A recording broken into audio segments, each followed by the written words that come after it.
Salve, salve, meu querido George. Salve. Agora, Você foi George. só foi em George. Escocês, assim. Foi escocês hoje. Foi escocês, Agora você me deixou muito feliz. É, E a Escócia vai estar na Copa, hein? A Escócia tá na Copa. De futebol masculino. Masculino, isso. Que começo fantástico. Você tá bem? Eu tô bem. Tô ótimo. Esse maquinistas nosso... Promete ser um marco, né? Meu Deus do céu.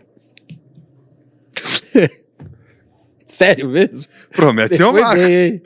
Uma em que mais Eu ia fazer 200 uma outra entrevistas. introdução, eu tava pensando em outra introdução na minha cabeça. Marco Laporta, presidente do Comitê Olímpico do Brasil. Obrigado, viu, Marco? Prazer ter recebê-lo aqui. Prazer, Marco. Prazer é todo meu, Eric George, estar aqui com vocês, falar bastante de esporte olímpico. Eu sou um assíduo ouvinte lá na minha esteira, fazendo minha corridinha de manhã e ouvindo o podcast de vocês. Prazer estar aqui para te bater um papo. Coitado, Marco. Não faz isso contigo, O problema é assim, não passa de 1 hora não, porque o treino fica puxado. Fica bonito, tá bom. Você vai aguentar se ouvir de novo? Eu não me ouço, sabia? Não, eu também não. Eu não consigo. Não, eu também não consigo. Acho minha voz horrível. Você consegue se ver as coisas de novo? Não, eu fazia isso no começo do podcast, depois eu não consegui mais. Não dá, cara. Eu odeio me ouvir. Eu olho e falo, meu Deus, olha a bobagem que eu falei, olha não sei o que. Eu sou tão crítico que a minha decisão é eu não leio o que eu escrevi de novo e não Esse faço. eu vou pular. A não ser quando... esse você pode pular, tá bom. Então o treino quarta que vem, nem vai ter, né? A gente tá, na verdade, assim, vamos lá. Vamos pontuar. A gente foi ao ar este nosso podcast, hoje é dia 9 de fevereiro, para quem está nos vendo na estreia. É 9, tá certo? É terça-feira? Ou terça-feira? É 10. É 10. 10 de fevereiro. Porém, estamos gravando aqui antes do seu embarque para mais uma missão do time Brasil, que é Milano Cortina, né? Milão Cortina, Jogos de Inverno, em que até conversávamos aqui nos bastidores pré-gravação, com chances até de, quem sabe, um pódio em inverno. Sim. Para o time Brasil. Mas primeiro, a gente vai devagar bastante hoje, mas tudo bem. Opa! Eu queria agradecer, Marco, porque acho que tá 1 ano a gente tentando marcar esse nosso podcast. Sim, sim. Não é mais de 1 ano até, antes trabalho na CBTRI, enfim, no triatlon e tudo. Claro. Já queria conversar contigo, mas agora mais ainda. Mas assim, obrigado por nos receber. Espero que esteja sendo um grande Olimpíada de Inverno para o Brasil. Mas como é que é essa chegada? Enfim, como é que tem sido esse 1 ano que valeram por 30 anos, mais ou menos, aí nesse começo, Marco? Foi desafiador, Eric. Apesar de eu ter estado lá com 7 anos como vice-presidente, né? Muda muito quando você assume a presidência, e eu e ele a gente chegou com muita vontade de fazer diferente, saímos com o pé no acelerador, com tudo, né? E foi desafiador, foi um ano acho que de muito aprendizado, porque a gente tinha muitos planos, muitos projetos. Quando você começa a colocar aquilo no papel e discutir, você começa a ver que, poxa, temos que ir por outro caminho, por aqui não é, então foi muito aprendizado. Em paralelo, a gente teve a questão da candidatura de Rio-Niterói ao PAN 2031, que eu não vou dizer assim que atrapalhou um pouquinho, mas não estava no nosso projeto, não era uma coisa que estava no nosso farol, a gente recebeu como uma herança, né?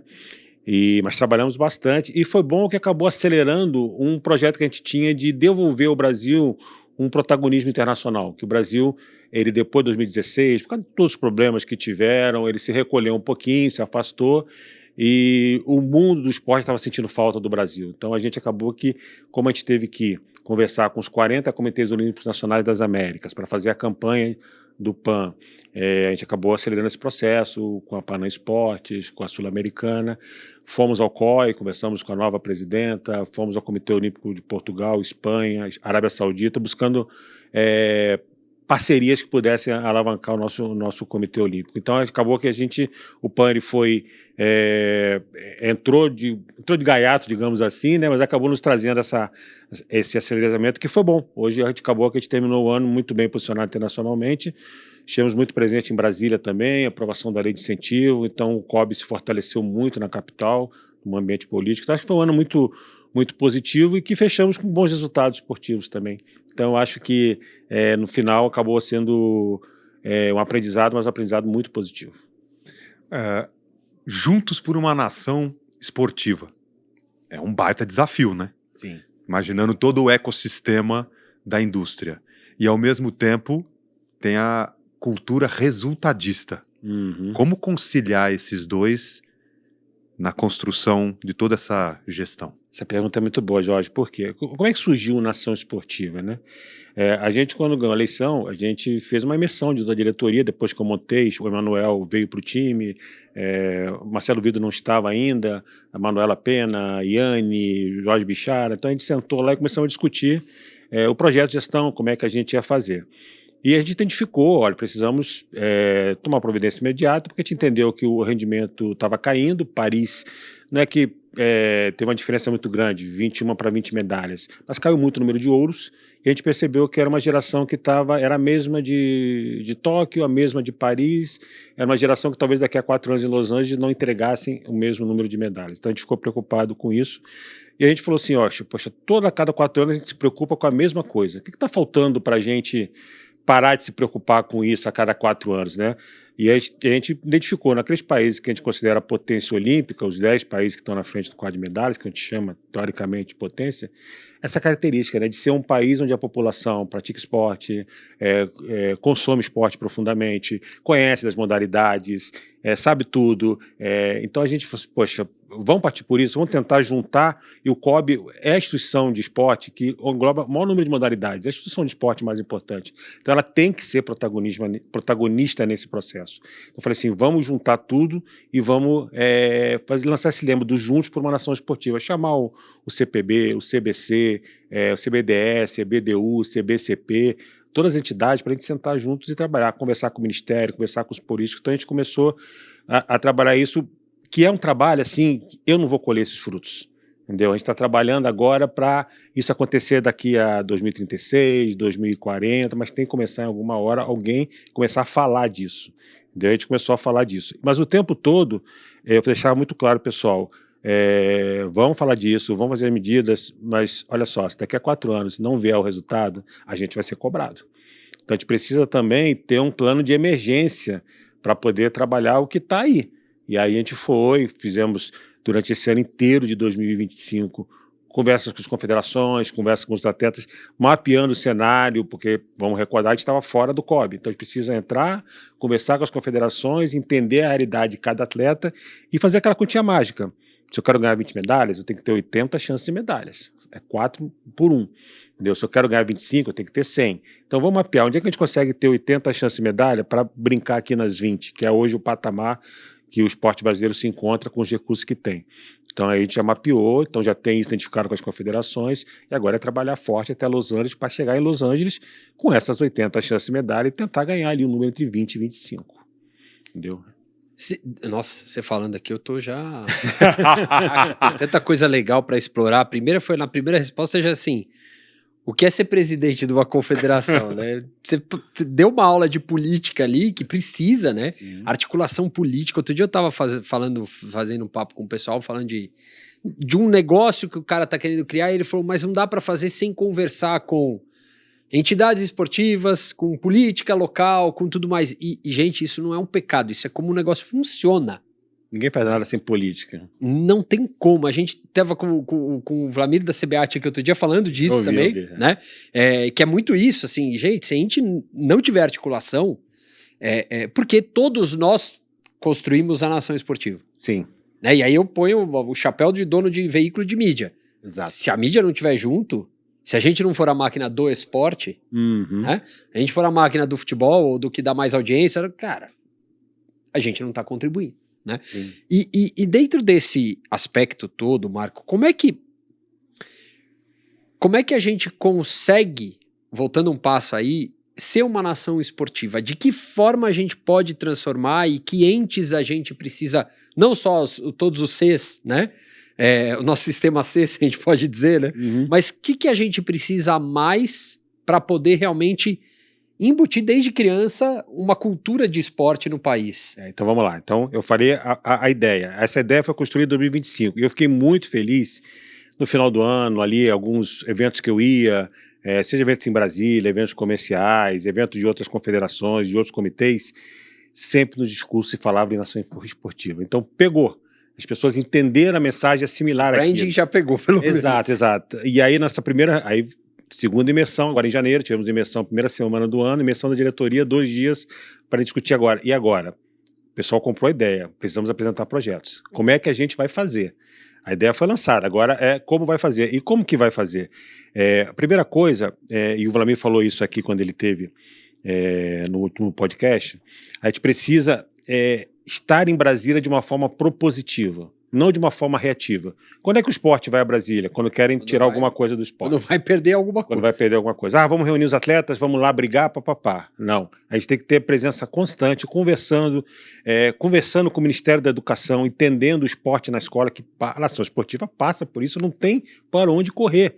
Como é que a gente vai desenhar isso no Brasil? Entendeu? Onde a educação física nem obrigatória é nas escolas. Então já passa por aí. Então a gente começa a ter ações específicas. Bom, vamos no Ministério da Educação, no Ministério da Saúde, também tem um papel importante. Então a gente buscar junto, nem vou nem falar do Ministério do Esporte, que é fundamental nesse processo. A gente conversou com o ministro Fufuca, a gente sabe que ele vai sair, vai trocar, a gente vai ter que conversar de novo, entendeu? Não tem problema. Então, para que todo mundo compre esse discurso. E eu vi algumas postagens do Ministério do Esporte falando de nação esportiva. Então é legal isso. Ótimo. Que as pessoas estão comprando. Então a gente precisa construir isso, construir com os políticos. Então agora essa atuação em Brasília é fundamental. Não tem como, porque se o governo não entrar nesse projeto, não ser um plano de Estado e não um plano de governo, entendeu? Aí não adianta, não vai funcionar porque a gente não consegue fazer tudo sozinho. Então, e assim, eu não sou bobo, eu não estou nisso só porque eu amo esporte, porque eu quero. Porque se eu tiver uma nação esportiva, isso vai impactar comigo no alto rendimento, que é o papel do COB. Eu não deveria, como Comitê Olímpico do Brasil, de acordo com o que está escrito no Plano Nacional de Esporte, estar fazendo social, estar fazendo desenvolvimento. O COB é para cuidar do alto rendimento, alta performance. Mas se eu não tiver aqui embaixo, eu não tenho alta performance. Eu preciso alimentar, a cadeia alimentar precisa funcionar para mim. Entendeu? Então eu preciso movimentar isso. Então acho que o primeiro passo é esse, trazer o governo junto para esse projeto, e aí sim, aí entra um outro aspecto, que é o quê? O esporte ele provou que ele é unido. O esporte, quando precisou lá na lei de incentivo, ele estava lá presente, é unido. Então a gente precisa agora pegar essa união e entender quais são as pautas que nos são agora importantes. Está tendo uma reforma tributária que pode impactar no esporte. Vamos entender, então, como é que vai impactar e vamos começar a trabalhar isso em Brasília. A questão do veto à Lei Geral do Esporte, que foi vetado, que dava a isenção para a importação de material esportivo, isso é fundamental. A Lei das Loterias nos dá 450 milhões por ano, mas nos tira 30% de imposto. Então, não faz sentido. Entendeu? Então, assim, a gente precisa ter essas ações para a gente poder trabalhar cada vez mais e construindo pouco a pouco. E volto a falar, isso não vai ser feito em 1 ano, 2 anos, 3 anos. Isso a cada ano a gente tem que ter essas conquistas para que as pessoas vão cada vez mais comprem essa ideia. Mas aí, por exemplo, a gente entra no ponto que o Eric tocou, a articulação, né? Sim. E a articulação, ela tem um tempo, um processo, né? Que é o que você falou. O Fufuca sai, aí entra o outro, que você tem que trabalhar. Tem um processo e tem solavancos. Tem solavanco. Claro, né? claro. Muda, congresso, entre uma série de outros aspectos.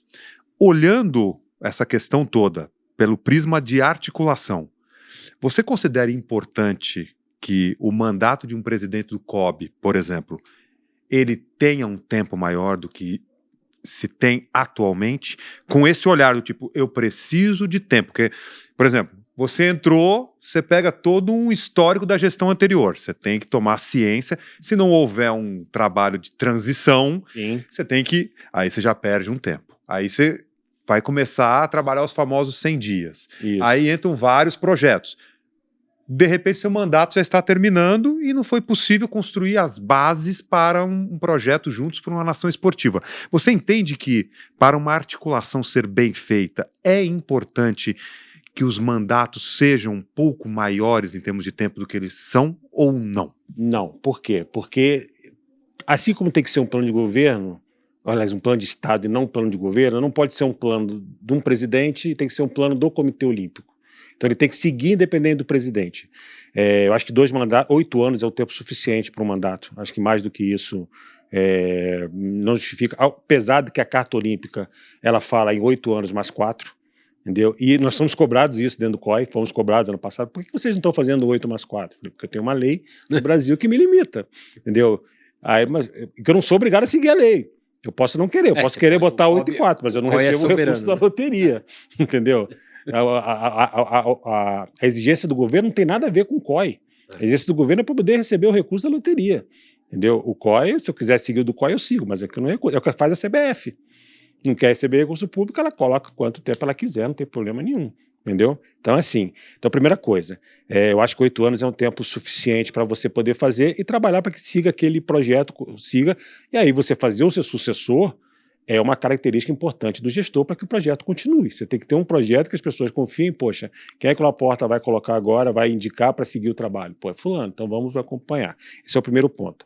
Tem um outro ponto que eu queria discutir, que aí eu vi o Radamés falando aqui e vi o Vlamir também falando. Eu defendo um mandato de 8 anos, entendeu? Sem precisar ter que reeleger. Exato, porque, não me engane, daqui a 2 anos eu preciso fazer política de novo, entendeu? Isso é ruim, porque você acaba atrapalhando, você perde tempo e energia. Você desvia o foco, né? Você desvia o foco, entendeu? Então o cara sabe que ele tem 8 anos e acabou, não tem que precisar trabalhar a reeleição, 8 anos, deu, meu amigo, tá bom? Vai passar para outro, entendeu? Então eu acho que eu defendo isso, que seja um mandato de 8 anos, como é o Senado, né? Entendeu? Então, assim, a gente pode... Essa discussão, mas eu acho que 8 anos é um tempo... Tem essa questão de relacionamento internacional, que realmente demora a construir, entendeu? Mas eu acho que o relacionamento é do Comitê Olímpico, entendeu? Quem está, algum gestor, tem que saber construir aquilo e deixar uma pessoa que continue fazendo aquele relacionamento, independente de quem estiver na presidência e seguindo. Você tocou num ponto interessante, Marco, que você falou, eu era o vice, mas uma coisa é ser o vice, a outra coisa é estar na presidência. O que muda? Muda porque você... Além do telefone tocar mais, ou chegar mais rápido. Ou o verdinho do WhatsApp ficar o tempo inteiro ali. Parar. Muda porque você tem o poder de falar diretamente com as confederações, defender as suas ideias de uma maneira mais clara, como eu estou fazendo aqui, entendeu? Você ter esse relacionamento... Eu trabalhei com o presidente Paulo Vanderlei 7 anos, foi um trabalho...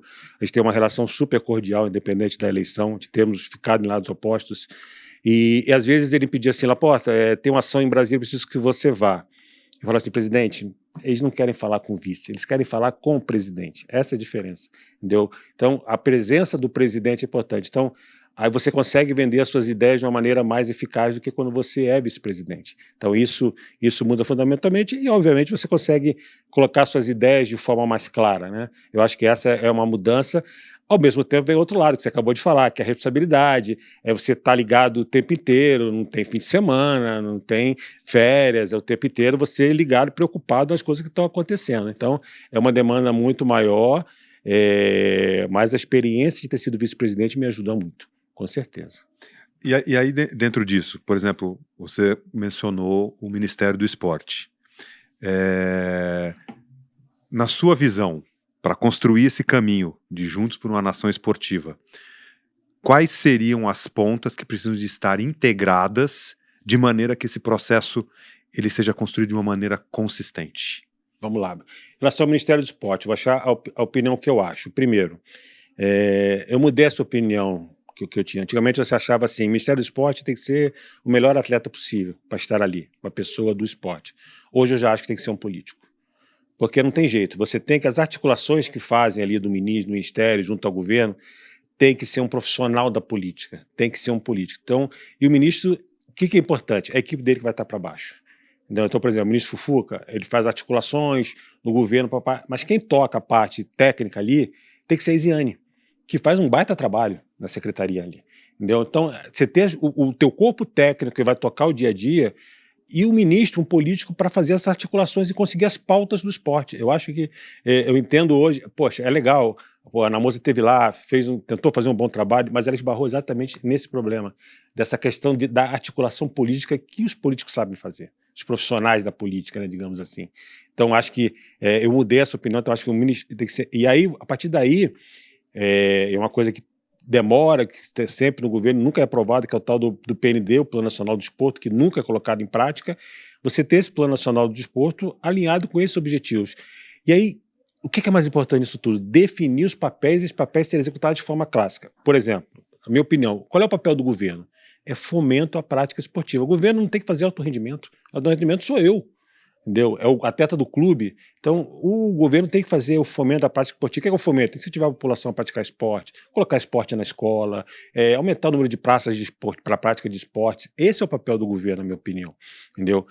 Tem o Bolsa Atleta, claro, um programa de governo fundamental para o atleta. Não estou falando disso, estou falando de os projetos do dia a dia, de orçamentários do governo. E tem que ter essa parte. Aí você pega o CBC, que são os clubes, é a formação. Entendeu? Então, os clubes têm esse papel de fazer a formação, de ter lá o trabalho, dia a dia, escolinhas, e quando até chegar no alto rendimento, manter o apoio para esse atleta, seguir ali dentro.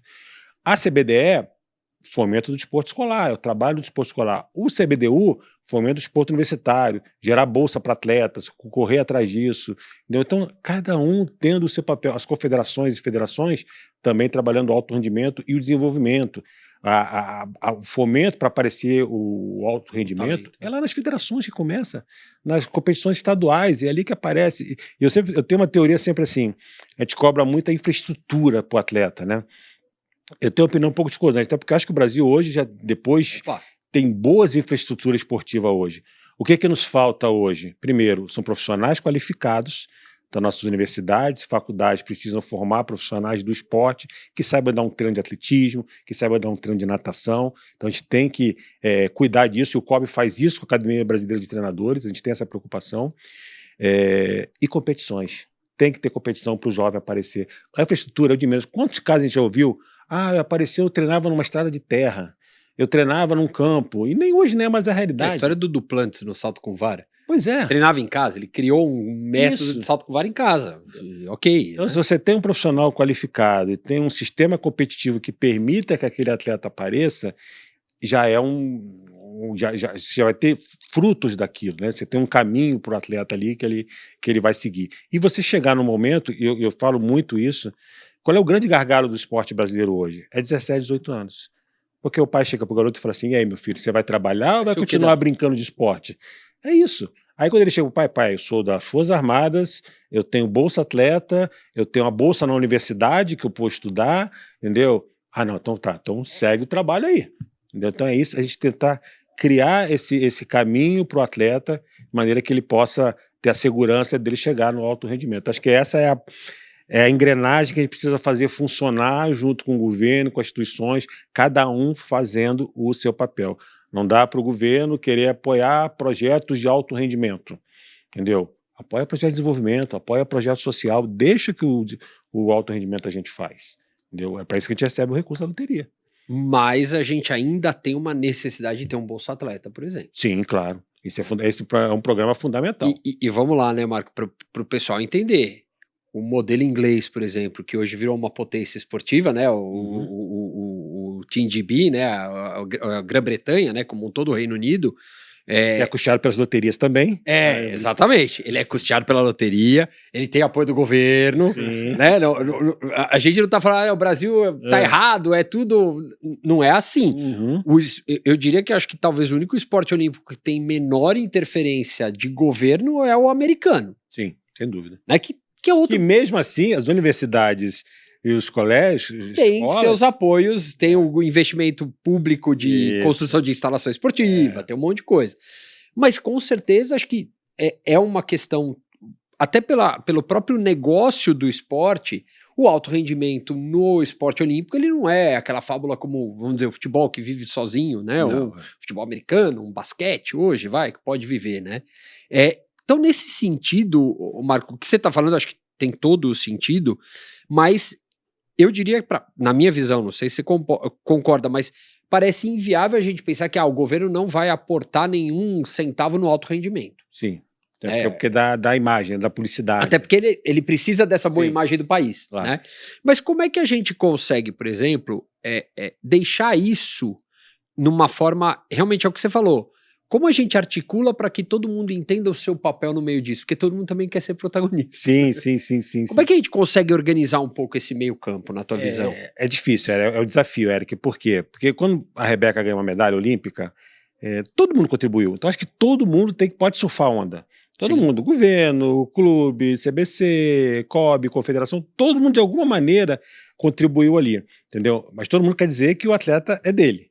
Foi ele que fez, papapá, entendeu? Eu não tenho nenhum tipo de ciúmes quando o Flamengo vai lá e bota a foto da Rebeca, ou a Confederação, entendeu? Até porque o atleta não é do COB, até é do Brasil, cada um faz a sua contribuição. Eu acho que é um trabalho, e esse a gente está tentando fazer, é de conscientização, de conversar, de ter e aí que eu falo, a importância do PND, que o governo dê a diretriz. Cara, o que a gente vai fazer? Como é que vai ser esse apoio para o atleta aqui? Entendeu? Como é que vai ser construído isso? Tem que ter, desenhar um modelo que não precisa copiar de ninguém, que seja um modelo brasileiro. De como é que, e esse modelo pode ser diferente para diferentes modalidades. Por exemplo, talvez seja inviável você pensar no surf nas escolas. Claro. Não é um esporte para se desenvolver dentro da escola. Então a gente tem que ter um outro caminho para o surf. Então, entender como é que a gente vai conseguir construir, de acordo com cada modalidade, esse caminho. Que talvez não seja uma realidade, a gente também é uma coisa que o Brasil precisa definir. Hoje, eu concordo com a maneira como o Brasil faz, o Brasil ataca todas as modalidades. Eu tenho lá hoje 38 modalidades sobre que eu repasso recurso para o COB. Se você vai em outros países, eles viram assim, olham 10 e falam, essas 10 que eu quero, as outras 30 exatamente, entendeu? Mas tá tudo bem, é a política do Brasil, não tem nada de errado nisso, entendeu? Tá tudo bem, a gente vai fazer dessa forma, mas isso aí precisa ser alinhado de uma maneira que todo mundo tenha essa consciência, né? De que, olha, vão investir aqui, vão investir ali, a participação das empresas é fundamental, entendeu? A gente criou dentro do COB agora o POP, que é o Programa Olímpico de Patrocínio, que é o quê? É muito difícil para modalidades como badminton, tiro com arco, tiro esportivo nem se fala, entendeu? Conseguir um patrocínio numa empresa privada. Ninguém vai querer associar, não é que ninguém vai querer associar, é difícil ter uma entrega que justifique um investimento ali. Então nós criamos o POP, que é o quê? Olha, parte do patrocínio que o COB recebe vai para essas confederações, de maneira que elas tenham acesso a um recurso privado, entendeu? E possam utilizar isso em outros projetos. Só que qual é a contrapartida? Esse patrocinador que entrou nesse programa, ele passa a patrocinar a confederação também. É o modelo do Top COI. Exato, foi cópia do Top COI. Que tá corretíssimo. Claro, pô. Você não precisa ir atrás de uma montadora, mas tá entrando dinheiro pro COB. Exatamente, é isso, entendeu? Então é entender como que a gente pode criar essas oportunidades para desenvolver as modalidades, porque voltamos lá ao assunto que você me perguntou sobre o resultado. Como é que eu vou subir no quadro de medalhas? Entendeu? Como é que eu vou subir? Eu preciso de mais modalidades medalhando. E hoje o Brasil medalha de 10 a 12 modalidades em Jogos Olímpicos. Você pega os top 10, é tudo acima de 20, 18, 19 modalidades que medalham nos Jogos, entendeu? Tirando a Holanda, que ela foca em algumas modalidades, 10, 12, remo, canoagem, ganha medalha pra caramba, tem ciclismo, então eles ganham ali. Entendeu? Então a gente precisa. E aí, como é que você aumenta as 18, 19? É o projeto da Nação Esportiva, é aumentar a prática de esporte, a população conheça outras modalidades. Então é isso que a gente está tentando construir essa equação.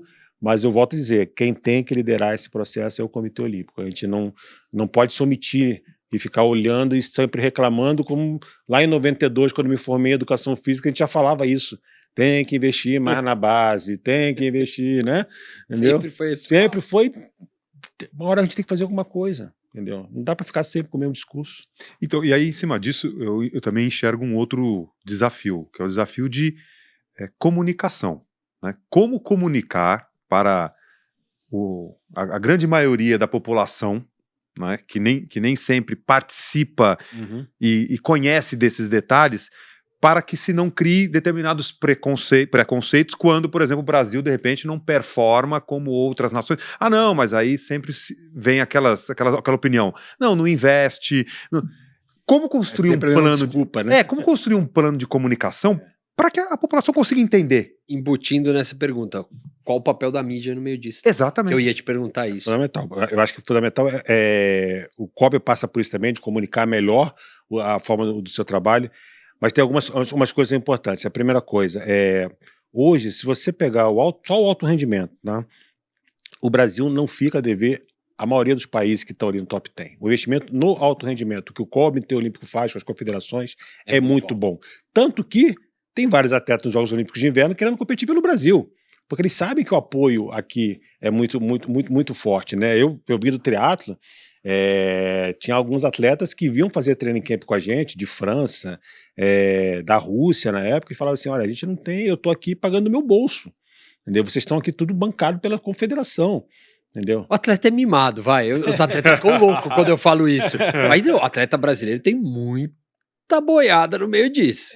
Exato. Então, quando chega ali no alto rendimento. Então, é importante a gente mostrar isso, comunicar isso, disso que é feito.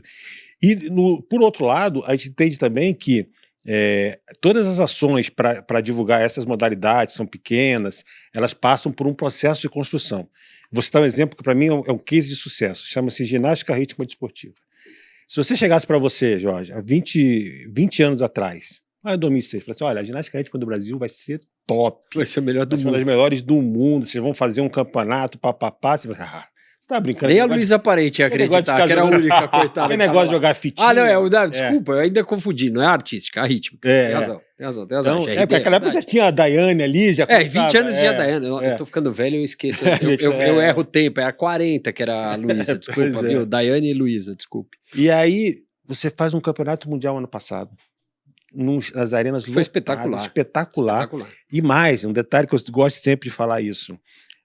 Na final, foi no mesmo horário de um jogo do Campeonato Brasileiro de Futebol. A transmissão parou para um jogo do Campeonato Brasileiro de Futebol, parou para transmitir uma final de ginástica rítmica desportiva. Isso é inacreditável. Então, por quê? Foi uma construção que entrega tudo isso que a gente falou aqui. Começou num projeto numa cidadezinha onde? Aracaju. Entendeu? Começou um centro de treinamento em Aracaju, foi montando o trabalho da confederação, acreditando, garimpando, viajando, fazendo intercâmbio, papapá, crescendo, aumentando o centro de treinamento, buscando meninas, papapá, e chegou onde chegou. E hoje você vai lá, tem 1.000 crianças na fila de espera querendo fazer ginástica rítmica. Isso é nação esportiva na veia. É isso, a gente precisa fazer isso em outras modalidades. É esse o caminho, entendeu? É claro, poxa, talvez a gente não consiga fazer isso no tiro com arco, em modalidade que talvez não tenha tanto apelo como tem uma ginástica rítmica, né? Mas dá para você fazer um trabalho mais, que você possa ter mais praticantes, e aí mais praticantes sai o alto rendimento.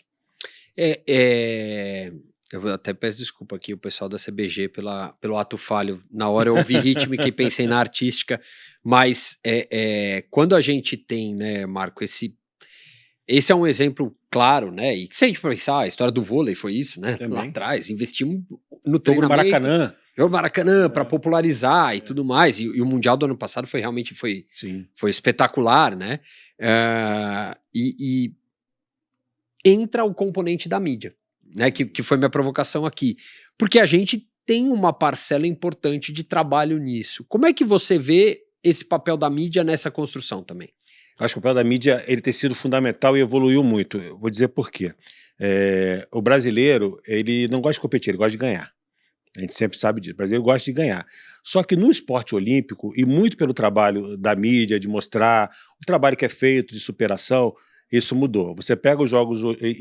Eu comecei a perceber a mudança disso em Tóquio. Eu fui chefe de missão nos Jogos Olímpicos de Tóquio.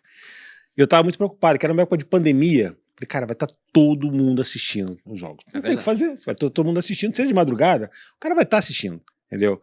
E eu tinha preocupação, um tempo que já tinha rede social bastante atuante, como que se impactaria nos atletas que, por acaso, não performassem, né? E tivemos logo no início o caso da Duda e da Agatha, que eram extremamente favoritas no vôlei de praia, e caíram nas quartas de final, nas oitavas de final, entendeu? Não houve, assim, massacre. Massacre. Por quê? Porque quando elas perdiam, já tinha um outro ganhando medalha de ouro aqui. Então essa aqui acabava ofuscando. Sufocando, e a mídia ia aqui, não ia aqui. A mídia começou a ir no resultado positivo, entendeu? E aí, 4 anos depois, quando não teve tanta conquistas, e aí a gente viu a Ana Sátira batendo na trave, Calderano batendo na trave, Marquinhos batendo na trave, o Miguel do Teatro batendo na trave, não foram crucificados, pelo contrário.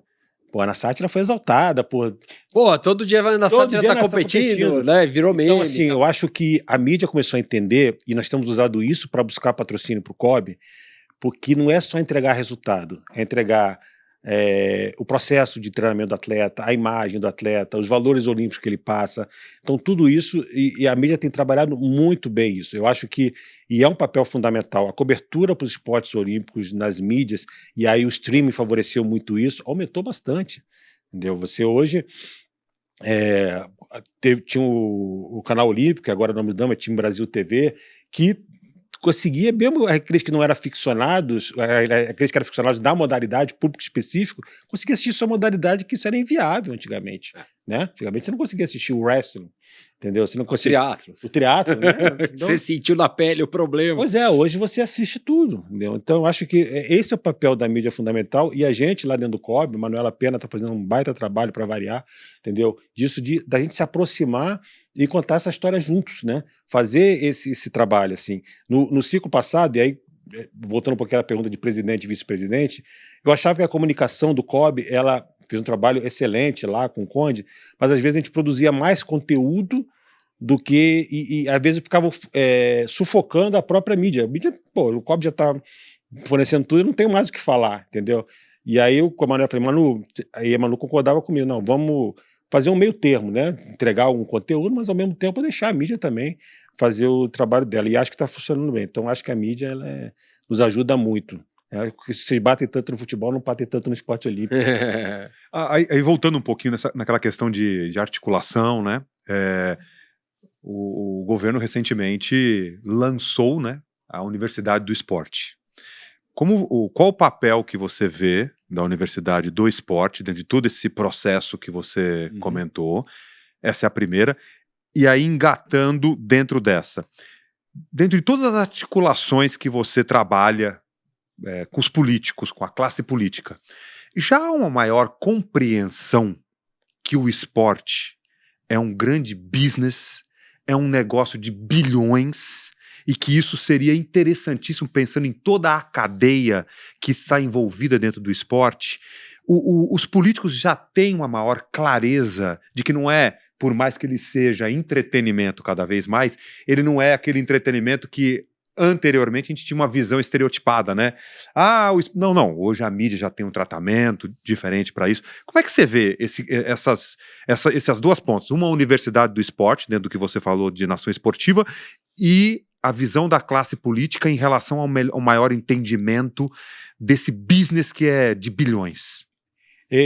A Universidade do Esporte, primeiro, é uma ideia fantástica, adorei, eu estava lá no lançamento, mas fui surpreendido.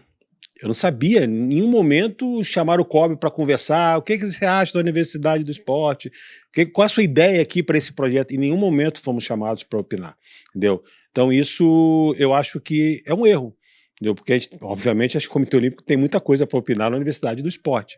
Então faltou isso, mas eu acho uma baita ideia, entendeu? É claro que é um projeto ainda que vai caminhar e se a gente puder ajudar, a gente vai ajudar, não tenho a menor dúvida. Espero que chamem agora para a gente conversar um pouco. Mas acho fundamental uma universidade que você possa formar profissionais do esporte, que você possa ter os atletas estudando e treinando, para mim tem todo o meu apoio. E aí passa pela sua segunda pergunta, essa questão da visão que hoje o Congresso tem do esporte, né? Eu quando fui vice-presidente, eu ficava em Brasília, lá tocava o escritório do COB em Brasília durante 7 anos. Mas eu não sou um político de congresso que esteja lá, que o pessoal brinca às vezes, o rato de congresso, né? Não tenho essa capacidade, entendeu? E eu percebia que todo mundo falava assim, o COB é o ratinho, o esporte é o ratinho feio do Congresso, patinho feio, o patinho feio do Congresso, entendeu?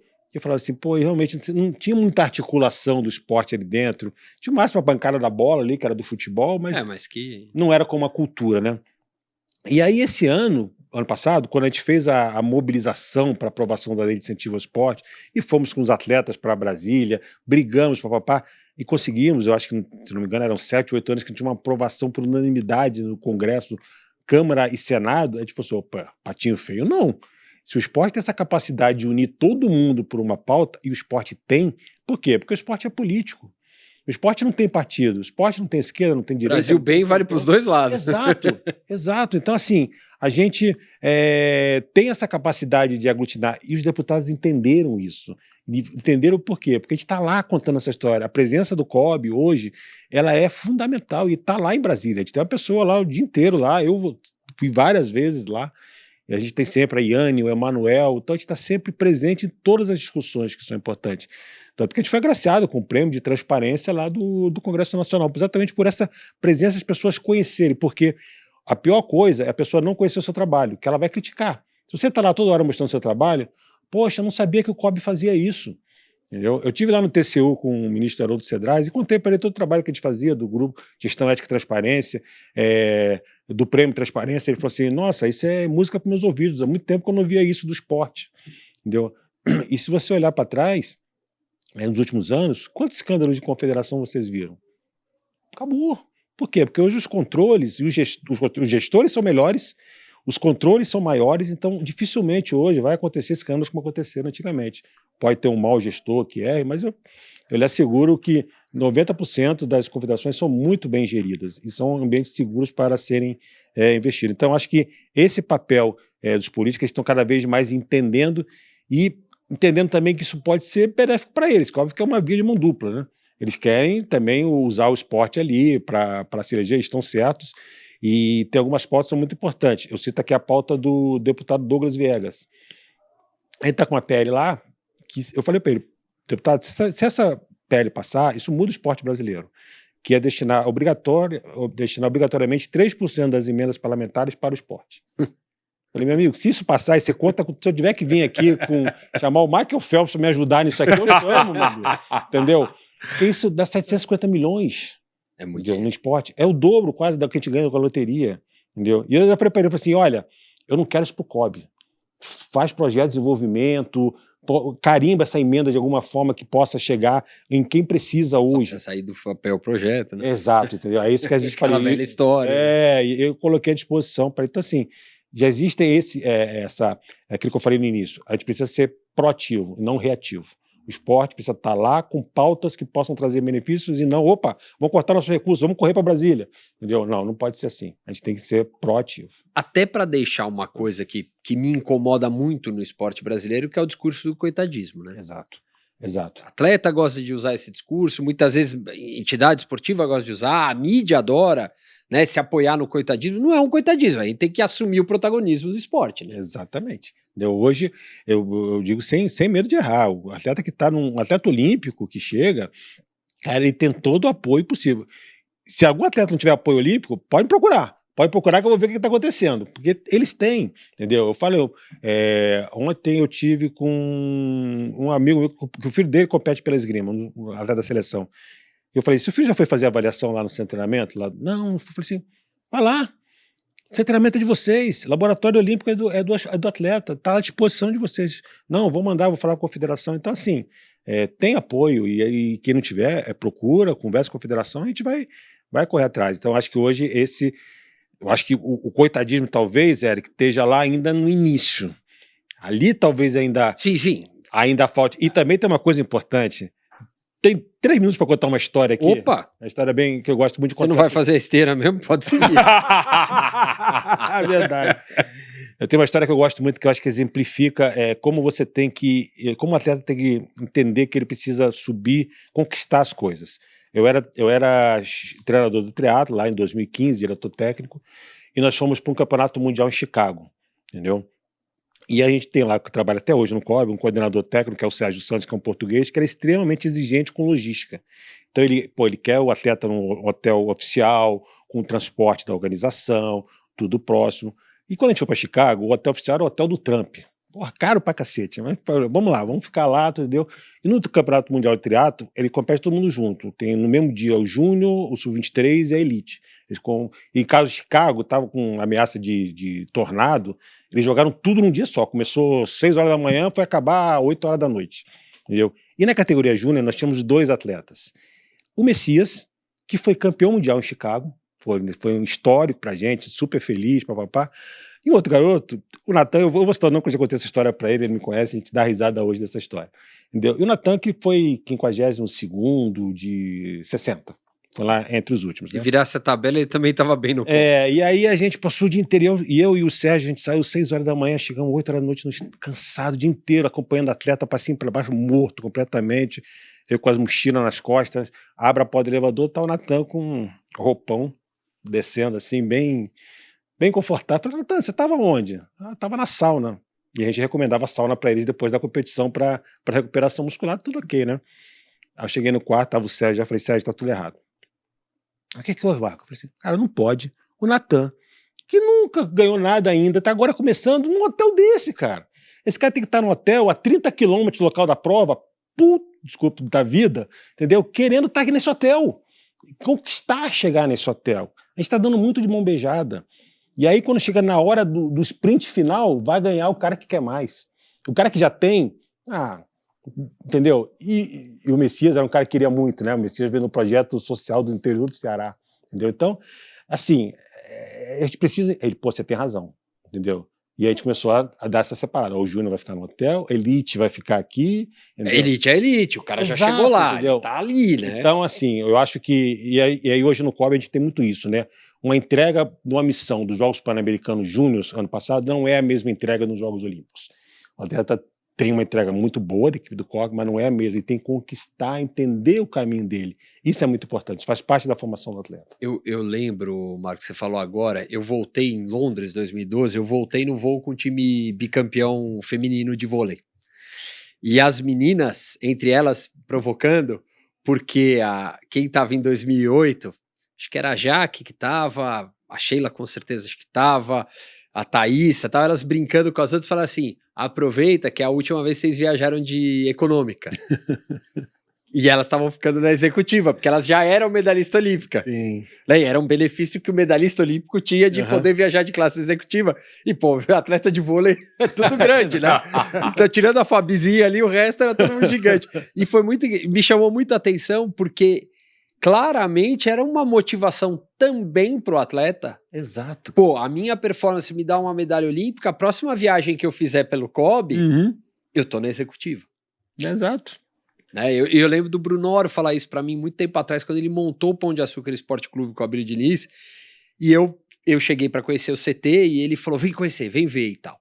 Aí eu olhei os quartos, ele viu, ele falou assim, é simples, né? Eu falei, tá legal, tá ok. Aí ele falou, é por isso. Eles são meninos vindos de um projeto social. É isso. Se eu entregar aqui um quarto maravilhoso, tudo arrumado, tudo limpo, tudo perfumado, tudo certinho, não, eles que têm que limpar o quarto, eles têm que arrumar a cama, são 2 beliches pequenas que dormem 4 no quarto, daria pra eu botar só um em cada quarto, imagina deixar 60 meninos de categoria de base dormindo sozinho. Pô, faz parte da formação dele. Faz parte o atleta tem que sempre querer mais, né? Isso, exatamente, entendeu? Senão não vai. Ele não pode perder a vontade de conquistar, cara, entendeu? Isso é... Então, eu acho que passa muito por isso, a questão de você ter a estrutura para o atleta, como ele vai crescer. Isso é importante você ter isso muito, muito em mente. A gente quer evitar o coitadismo, né? E acaba dando tudo e aí a gente erra na formação. E os atletas, eles têm voz atualmente na sua gestão? Como é que você estruturou isso? De maneira que não tenhamos o coitadismo, tenha a participação efetiva e eles possam, em cima disso, fazer uma construção conjunta da sua gestão. Como é que você vê isso? Nós fomos eleitos pela comissão de atletas, né? Já começa por aí, né? Então acho que eles têm voz sim, entendeu? E nossa gestão hoje no COB, ela é colegiada. Então eles participam de todas as decisões. Nós temos lá a Fernanda e o Baby, que fazem parte do Conselho de Administração. Então eles participam, tivemos uma imersão semana passada do Conselho de Administração em Saquarema, ficamos 2 dias discutindo a estratégia do COB, eles participaram, a gente faz reuniões constantes com a comissão de atletas. Então hoje a nossa relação, até pela Iane ter sido presidente da comissão de atletas e ser a vice-presidente, é um diálogo franco. E mais do que isso, que é muito interessante, a gente não se limita à comissão de atletas do COB, a gente chama os outros, a gente chama os atletas de volta que são referências. Eu uso muito a Virna, o Naubero, o Maurício, o Thiago Pereira, o Vanderlei. Então a gente traz esses atletas em momentos que são importantes, como embaixadores. Nós estamos indo agora para os Jogos Olímpicos de Inverno, já estou lá, né? Já está lá, nesse instante lá, né? Está lá. O Brasil compete a partir do dia 10, não é isso? Já estou lá, estamos na Isabel Clark, estamos levando o Claudinei Quirino e o Bruno Fratos. Entendeu? Porque são atletas referências que, poxa, uma delegação pequena, 14, mas vão ver eles por lá, entendeu? Então isso é importante porque são nossos ídolos, são nossas referências. A gente vai a Brasília, levei a Agatha, levei o Nobel no Prêmio Transparência, para que todos possam realmente participar, não só os atletas da comissão, que nos ajudam muito nas decisões, mas também os outros possam estar presentes e ajudando o COB de diversas maneiras, entendeu? E acho que isso é muito bacana. E hoje, pô, eu tenho a alegria de dizer que os atletas têm muita presença dentro do COB, né? Estão lá constantemente, e eu criei até um um almoço que eu faço no COB às vezes, já o Calderano já foi lá almoçar com a gente, deu para o atleta se sentir parte. A gente senta ali, que na hora do almoço é aquela conversa descontraída, que aí você entende a necessidade do atleta. É ali que ele se solta, vai batendo papo, você vai conversando. Então, eles têm realmente uma participação muito efetiva dentro do COB hoje. Não querendo te cortar, porque eu sei. Vai. Quais as principais pautas atuais vindo da parte dos atletas? Eles têm um desafio imenso, qual é? Hoje, a comissão de atletas do COB, ela é referência. Nós estivemos lá no COI, fomos muito elogiados pelo papel, a atuação da comissão de atletas. Hoje a presidente é a Fernanda Nunes, que foi atleta olímpica do Remo, Rafael Baby é o vice, entendeu? Então a comissão de atletas do COB ela é muito estruturada, muito consciente. Temos lá a Hortência, e eu acho que a Hortência é um exemplo por tudo que ela representa, por tudo que ela já conquistou, ela não perde uma reunião da CACOB. Toda reunião ela está lá. Às vezes ela está embarcando e ela dá palestra a semana inteira. Ela está no aeroporto, ela participa da reunião, entendeu? Então você poderia dizer assim, tá bom, para mim já deu. Não, ela está lá, cara, sem presente. Então, eu acho muito bacana isso. O que falta agora? É capilarizar para as confederações. Então as comissões de atleta das confederações, elas precisam ter a mesma voz ativa. Exatamente. E ser mais atuantes também, não só ter a voz ativa, ser atuantes também, saber entender o papel. Porque é chato, é voluntário, pô, não recebe nada, entendeu? Mas está ali porque quis, pediu para estar ali, foi eleito. Então, pô, faça o papel. Então, a CACOB tem trabalhado junto com as comissões atletas para que eles entendam isso. Fizemos o fórum ano passado das comissões, vamos fazer esse ano de novo, das comissões de atletas, para que a gente possa discutir o papel do atleta. E acho que o maior desafio hoje, as maiores pautas são essas hoje. Melhorar a atuação das comissões de atleta das confederações e sempre uma atuação que eu bato muito isso. Nunca pode ser o nós contra eles. Confederações e atletas não podem ser adversários. Isso foi muito claro na minha eleição, e eu falei quando acabou a eleição, falei, vamos acabar com isso, juntos. Por isso, juntos para ver isso também. Confederações e atletas têm que caminhar juntos, entendeu? Entender que o atleta está ali, ele não está confrontando o presidente de confederação. E, ao mesmo tempo, não pode ficar toda hora desconfiando que o presidente de confederação está fazendo alguma coisa errada. Que o histórico não ajuda. Não ajuda, eu concordo, realmente, você tem toda a razão, eu concordo, entendeu? Mas ouve. Procura, liga pro cara, entendeu? Pô, e aí realmente não entendeu? Aí vai pra cima, entendeu? Mas ouve primeiro, porque às vezes a gente tem a mania de já botar o carimbo antes de ouvir o outro lado, né? Então, mas eu acho que... Dos dois lados. A comissão de atleta do COB ela é muito amadurecida hoje, é um exemplo, é uma referência, agora precisa capilarizar isso. Acho que é importante. Presidente, a gente nem falou ainda dos Jogos de Inverno. Opa! Qual a expectativa? A melhor possível, né? Eu sou sempre um otimista, né? O pessoal já mandou, você vai, não pode, não fala que a gente vai ganhar medalha, não fala que a gente vai ganhar.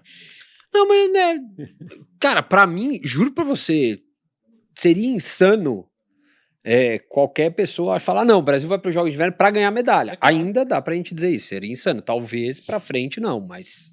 Eu acho assim, nós estamos indo com 2 boas chances de medalhas. Eu acho que a do Lucas hoje, pelos últimos resultados, são as maiores chances, né? Os últimos 7 provas, ele fez top 5 em todas. A Nicole também, ela tá numa evolução, ela começou ali, e eu sempre botava ali, a gente troca mensagem, eu e ela ali no DM, falei, vamos lá, acredita no processo. E ela falei, tá melhorando, entendeu? E agora ela vem crescendo, então acho que ela pode chegar num pico da forma muito bom ali, é uma pista que favorece a ela, então acho que ela também tem ali. Então só de chegar com essas 2 principais chances, ela tem o PET, ela tem o bobsled, que são chances pelos resultados menores, mas só isso, gente, o melhor resultado da Isabel Clark, que é o 9º lugar. Dificilmente esse resultado não vai ser batido. Entendeu? Então isso já é uma evolução. Então a gente está muito satisfeito com esse tamanho que os Jogos Olímpicos de Inverno estão tomando. Pela primeira vez o COB está indo com o presidente e a vice para prestigiar os Jogos, sairemos lá, eu e a Iane prestigiando os Jogos, Emanuel também vai com o diretor-geral. Eu acho que a gente está dando a importância hoje que os Jogos Olímpicos de Inverno merecem e conquistaram. Porque eles trabalharam muito para chegar nesse patamar. A primeira participação foi lá em 92. Aí pingava ali 1, 2, 5, começou a evoluir. Foram 10 nos Jogos Olímpicos e agora 14 atletas. Que isso é um dado de evolução, né? O impacto de um aumento de modalidade nos Jogos Olímpicos de Verão ele é menor comparativamente aos Jogos Olímpicos de Inverno. Foram 300 num, 290 no outro no verão. Mas se saltar de 10 para 14... é muito significativo. 40% a mais de galera que foi, né? Tem mais gente praticando, tem mais gente interessada nisso. E mais gente conseguindo índice. Exato. Porque não é só se inscrever, né? E o fato de ser transmitido agora, como vai ser, por todos o streaming, pela TV a cabo e até pela TV aberta em alguns momentos, está prometido, cara, vai ser assim, eu tenho certeza que serão jogos que vão ficar marcados na história, que vai dar um up ali para esse esporte de inverno, que são inacreditáveis, né? Vão fazer o Brasil abaixo de 0, né? A gente sempre teve como referência de jogos de inverno o filme Jamaica abaixo de 0, né? Clássico, né? Clássico filme. Não, e eu brinco, eu sou muito amigo do Leandro Ribella, que foi ex-atleta, hoje é treinador paralímpico e tudo. O Leandro, a gente brincava, né? Amigos de escola, então a zoeira era liberada, né? A piada de quinta série sempre tinha. E ele brincava, ele falava: terminei em terceiro, né? Na preparação dele. Terceiro, Lê, parabéns. Inverte a tabela, tá? E era a realidade dele, coitado. Ele passou a fazer aquilo, conseguiu com muito esforço chegar em índice. E depois, com o projeto social dele, levou meninos da favela São Remo ali do lado da USP para competir em jogos de inverno, né? Então, assim, é a prova de que a gente tem gente para chegar. É o tal papo da nação esportiva. Oportunizar. Se a gente criar a oportunidade, é isso. Já aumentamos 40% de uma Olimpíada para outra. E o potencial é muito grande. Eu fui fazer uma pesquisa para esses jogos e eu descobri que só país tropical, os únicos que têm participação constante em Jogos Olímpicos é Brasil, México e Jamaica, entendeu? E desses, o Brasil é o que tem melhores resultados, é o único que tem ali um top 10. Até permite competir. Exato, entendeu? Tem outros ali que participaram, Tailândia pontualmente, mas a gente pode até ser o primeiro país tropical a ganhar medalha, não só a primeira medalha do Brasil, mas ser o primeiro país tropical. Eu acho isso muito bacana. É um feito. É um feito, bacana. É espetacular. E tem todos os méritos aí, reconhecendo das duas confederações de neve e de gelo que fazem um trabalho fantástico. Entendeu? Elas fazem um trabalho, e não é de hoje, é muito tempo. E aí a gente volta na comunicação, né? Imagina para a população como um todo, de um país tropical como o Brasil, sempre entre o estereótipo da Jamaica abaixo de 0. Como comunicar que está sendo feito um grande trabalho, que sim, o Brasil tem condições de estar na Olimpíada de Inverno? Como é que você vê esse processo? Para que a própria população como um todo, ela comece a entender, opa, não, realmente, isso aqui está sendo feito um trabalho. Como fazer? Como chegar até a população como um todo? Dentro do nosso projeto de campanha, meu e da Iane, a gente já tinha essa valorização dos esportes de inverno. Então a gente falou assim, vamos dar um investimento no esporte de inverno. Nós temos dentro do COB o PPO, que é o Programa de Preparação Olímpica, que é um investimento direto do Comitê Olímpico em chance de medalha. E a gente fez um PPO de inverno, para exatamente só em cima um investimento no Lucas, na Nicole, no bobsled, principalmente no PET, esses 4. Então é um investimento direto, a confederação praticamente não investe, quem investe é a gente para aliviar a confederação para investir nos outros. Então a gente faz esse trabalho para que chegue o mais possível em condições, a gente possa mostrar para todo mundo o que é o esporte de inverno. Então a gente fez esse primeiro ano, e ali a partir de outubro, a gente conversando com a Manuela, falou, a partir de agora é foco total em matérias, principalmente no nosso Instagram, nas redes sociais, sobre os jogos de inverno. Então, a gente ficou acompanhando o Lucas, a Nicole. Se você olhar o Instagram do COB desde outubro ali, é praticamente inverno, parece que é um país de inverno, entendeu? E por quê? Porque nós somos o Comitê Olímpico com o maior número de seguidores no mundo. Esse é o primeiro passo. De engajamento nem se fala.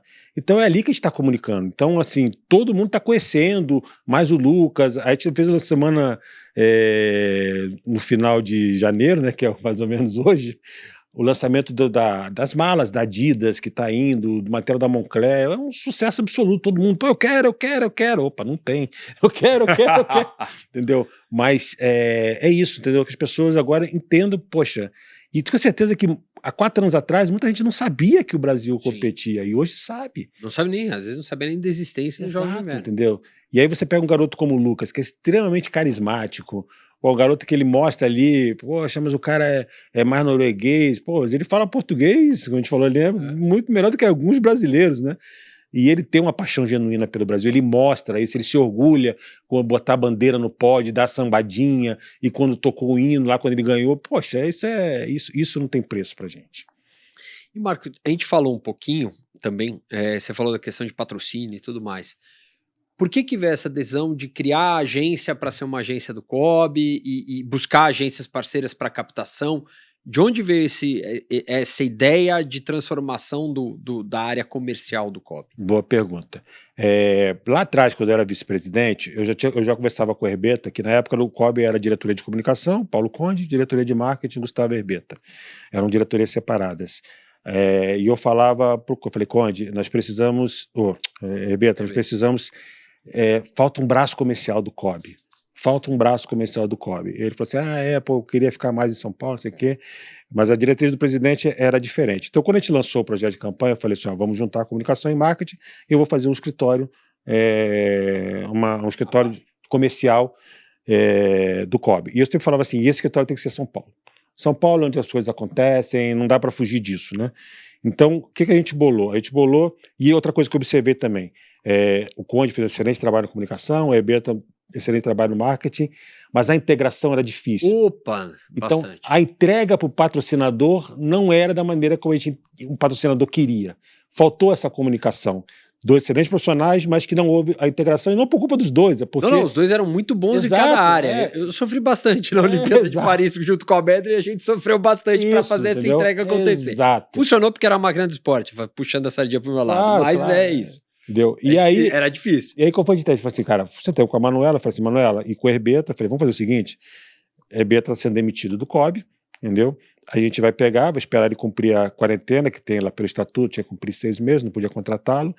A gente vai montado, a gente faz comunicação e marketing junto, você faz as entregas, então tudo junto, e o Herbeta vai buscar o dinheiro.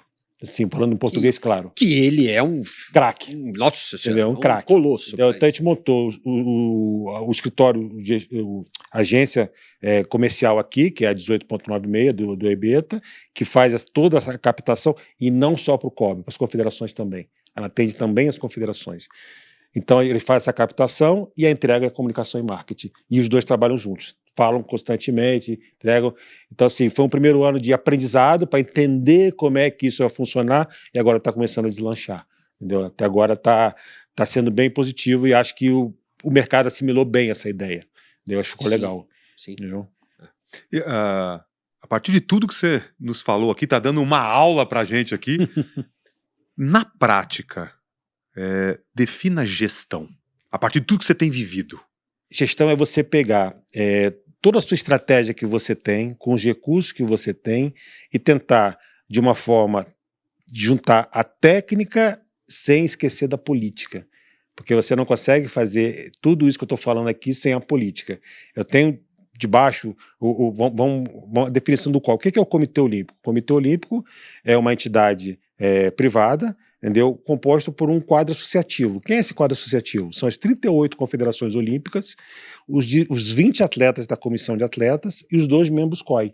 Esses são os meus clientes, entendeu? A eles eu devo satisfação.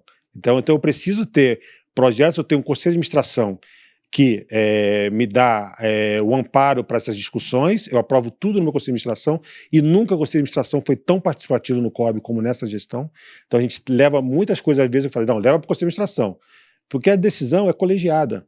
E aí, eu acho que isso é fazer a gestão, é você ter a sua estratégia, os projetos que você vai levar para o conselho de administração, e você aprova aquilo numa assembleia onde todo mundo entende como é que foi feito o trabalho de forma muito transparente. Acho que a gestão fundamentalmente é isso. Eu vou citar um exemplo claro do que eu acho que foi uma coisa que a gente fez muito bem, que foi o orçamento para esse ano. Entendeu? O COB, ele nunca definiu métricas de orçamento. Então, por exemplo, qual o valor de repasse para a confederação? Esse ano é 235 milhões. Não, esse ano vamos aumentar aqui, vamos botar 265. Ano eleitoral, aumenta um pouquinho. Então, vamos fazer. Eu falei, não, agora é 60%. 60% de bet e de loteria vai para as confederações. É o repasse. Então, eles já sabem que é isso. Quem vai definir? É quanto vem de loteria e bet. Aí não é problema do COB. Entendeu? Então, já fica. O recurso que vier, 60% vai ser destinado. 60%. E do patrocínio privado, 20%. Entendeu? Então, assim, isso a gente definiu. Então, a gente fez o orçamento, entregamos o orçamento com superávit, aprovamos com superávit, entendeu? E vamos executar. Eu já estou tomando o Vido, que é o diretor financeiro, Marcelo Vido, atleta olímpico de basquete, entendeu? Formado em economia, que tem conhecimento. Ele não deixa. Vamos fazer isso. Não está no orçamento. Marcelão não vai te deixar. Não está no orçamento. A gente tem até figurinha no WhatsApp já. Entendeu? Então não tem jeito. Já bota no grupo da diretoria ali. Agora, a piada agora é que todo dinheiro que entra não são valores olímpicos. Vida, entrou um de recurso que a gente não estava esperando, não está no orçamento. Esse é Marcelão. É isso, eu acho que a gestão é ser responsável com o recurso que você recebe, e fazer a gestão colegiada, onde todos podem opinar e participar. Eu acho que isso é uma proteção para o gestor. Porque quando as pessoas, assim, uma coisa mais extrema, poxa, deu tudo errado. Mas não fui eu, foi o Conselho de Administração que decidiu, entendeu? Né? Teoricamente. Então, eu acho que o Conselho de Administração... Uma decisão colegiada é uma decisão colegiada. Te dá essa proteção, entendeu? Claro que tem coisas que o presidente tem que decidir, eu estou ali para isso, eu fui eleito para isso. A Hortência, toda hora, às vezes eu chego para ela, Hortência, ela, ei, como é que tá? Eu falei, pô, tá puxado, Hortência, eu não achei que era tanto assim. Você quis, agora tu aguenta, entendeu? Ela fala comigo, não adianta reclamar. Eu falei, não tô reclamando, tô só falando. só expus o nome. Você me perguntou como tá, só te contei, né? Agora você fica aí. Também é que não sai não, né? Não. Muito bem. George. Sim. 1h05, viu? Opa! 1h05. O meu esteira é 1 hora. Então. Agora a gente já passou da hora, mas ele não tá na esteira, tá tranquilo. Tá vendo algum episódio antigo? Como ele viajou, talvez ele tenha perdido do dia 2, do dia 3. É verdade. Agora tá tudo certo. Seu momento, meu querido, George. Você viveu recentemente a perda do seu pai. Sim. A partir da sua experiência de vida, né, com as alegrias e tristezas que todos nós vivemos, né, ao longo da vida, fazendo uma profunda reflexão, qual o sentido da vida? Eu acho que o sentido da vida é uma coisa que meu pai, ele me falou quando eu me formei na 8ª série, antiga 8ª série. Ele chegou para mim, ele estava viajando, não pôde ir, meu pai é oficial do exército, estava em missão, e ele deixou um bilhete escrito para mim que minha mãe me entregou. Ele falava assim, seja sempre fiel a si mesmo. Entendeu? E eu nunca esqueci essa palavra. Então, para mim, o sentido da vida é você ter um norte, saber os seus valores, o seu caráter e ser fiel àquilo que a tua família te formou e que te orientou. Entendeu? Então, hoje, eu já perdi minha mãe há 2 anos atrás, agora perdi meu pai semana passada, mas eles deixaram esses valores para mim e essa frase do meu pai eu nunca esqueci. Entendeu? Então, sempre sou fiel. Então, acho que o sentido da vida é isso. E o meu pai, ele estava já lutando com câncer há algum tempo, e final de 2024 ele estava bem ruinzinho, entendeu? Estava quase se entregando, e eu sentei com ele e falei assim, pai, você não quer ver se seu filho é presidente do COB, não? Entendeu? Aí ele falou assim, eu quero. Eu falei assim, você está se entregando, você não vai ver, entendeu? Aí ele reagiu e durou mais 2 anos, entendeu? Ainda viu o tetra do Flamengo. Ainda viu o tetra do Flamengo. Eu avisei para ele que o Penta vem, quer dizer. Mas enfim, eu acho que a origem da vida é isso, né? Você ter um norte, saber os seus valores, saber o que importa, entendeu? E não esquecer sempre que a sua família ela é importante nesse processo todo. Acho que isso é o sentido da vida, para mim. O cara já veio... Sim. Já sabia até do momento. Falou, não, beleza, o George vai vir. Com aquela perguntinha. Eu esperava outra. Eu esperava outra, que pro Vladimir foi diferente. Eu esperava outra, eu estava preparado para outra. Vocês me pegaram. Mas não, o problema é o seguinte: desta brilhante careca vem qualquer ideia na hora do George. Eu vou te dizer que quando eu vi a postagem da morte do seu pai, eu falei assim, eu já sei que eu acho que o momento vai vir para esse lado. É isso, o George gosta muito da questão das relações pessoais e de tudo isso. Eu falei, eu acho que o George vai vir por esse lado, mas foi bonito. O senhor tá, mais uma vez, começando o ano bem mal, né? Não, bem pontuado, pontuado. Mas eu não falei? O programa ia ser um marco. E foi. Marco. Foi muito. Não foi. A gente sempre deixa a porta aberta. Fechou. Não. Fecha, produção, fecha tudo. Não precisa mais nada. Foi um marco, a porta está aberta. Meu Deus do céu. Marco Laporte, que prazer. Prazer que todo papo meu, gostoso. Gente. Muito bom. Que aula que veio de gestão, de política, de tudo. Enfim, não, ninguém é presidente à toa. Eu sempre brinco. Obrigado. E é verdade. Acho que é importante. Parabenizo muito você. Esse espaço, eu não falo brincando, eu ouço sempre, porque é um aprendizado. Então, com todo mundo que vem aqui, Radamés, até alguns que vêm que não estão ligados ao esporte olímpico, eu ouço. que é importante. Eu gosto muito de estar sempre acompanhando, e eu acho que o trabalho que vocês fazem aqui é fundamental. A gente agradece, porque é um espaço importante. É um prazer estar aqui, falar de esporte. A gente fica na esteira aqui umas 2 horas. Tá bom. Eu não vou arriscar da gente fazer o próximo correndo. Melhor não. Não, Melhor, o Marco tá melhor que a gente. Mas eu gostei. Mostra que você é um ouvinte assíduo nosso. Porque até você resolveu fazer piada, entendeu? Piada, né, com o próprio nome, é espetacular. Depois dessa eu não tenho nada a dizer, a não ser faça como o Marco. Toda terça-feira à noite a gente lança o Maquinistas. Sim. Mais quarta de manhã pelo podcast Maquinistas no Spotify, que você ouve? Isso, Spotify. Muito bem. Tem também nos agregadores todos de tocadores, eu nunca lembro os o nome, agregadores. enfim, agregadores de todas essas multiplataformas que existem. Diariamente, maquinadoesporte.com.br, @maquinaesporte nas redes sociais. Aqui nos vemos a próxima terça-feira. Tchau. Bom Abraço. Milão e Cortina, Marco.